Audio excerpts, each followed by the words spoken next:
In der frühen Phase des interdisziplinären Vorentwicklungsprojektes von Franz sind viele Personen beteiligt.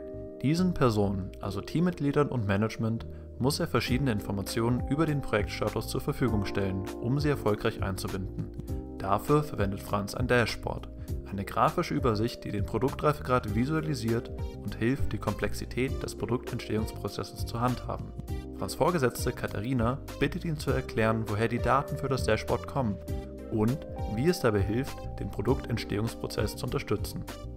Der Produktreifegrad, der den Entwicklungsfortschritt angibt, wird in der frühen Phase über den Reifegrad des Zielsystems gemessen und in dem Dashboard visualisiert. Das zentrale Element des Dashboards ist ein dreidimensionaler Reifequader. Dessen Volumen stellt die Reife des Zielsystems als Produkt aus 3 Faktoren dar. Diese 3 Faktoren, auch Dimensionen genannt, werden aus dem Zielsystem berechnet, indem Ziele durch Partialmodelle beschrieben und von Experten bewertet werden. Sogenannte Partialmodelle sind Bausteine zur Modellierung eines Zielsystems, die Ziele und Randbedingungen beinhalten. Die Informationen für das Zielsystem kommen aus dem internen Firmenwiki und durch Analyse des Zielsystems können anschließend smarte Ziele aufgestellt werden. Okay, doch was genau sind die Dimensionen dieses Reifequaders? Die 3 Dimensionen sind Validität, Diversität und Detaillierungsgrad. Die Dimension Diversität bewertet die Vielfalt der Ziele. In der Anwendung kategorisieren wir die Zielsystemelemente in Haupt- und Nebenziele. Je größer die Anzahl der Nebenziele pro Hauptziel ist, desto größer ist die Diversität eines Hauptziels. Für das Dashboard berechnen wir die Breite der Zielebene.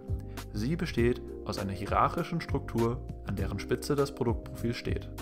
Darunter befinden sich die Hauptziele, die unsere Entwicklungsziele definieren und den Produktcharakter bestimmen.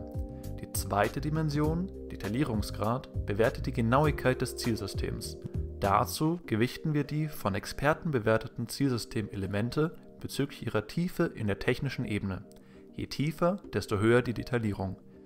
Die technische Ebene ist eine hierarchische Struktur des technischen Produkts, die sich in Gesamtsystem, Subsysteme, Komponenten und Elementarbestandteile gliedert.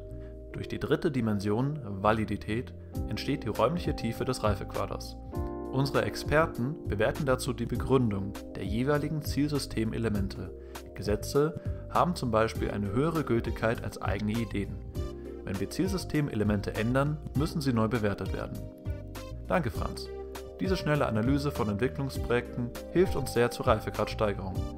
Besonders in der frühen Phase unserer interdisziplinären Produktentwicklungsprojekte.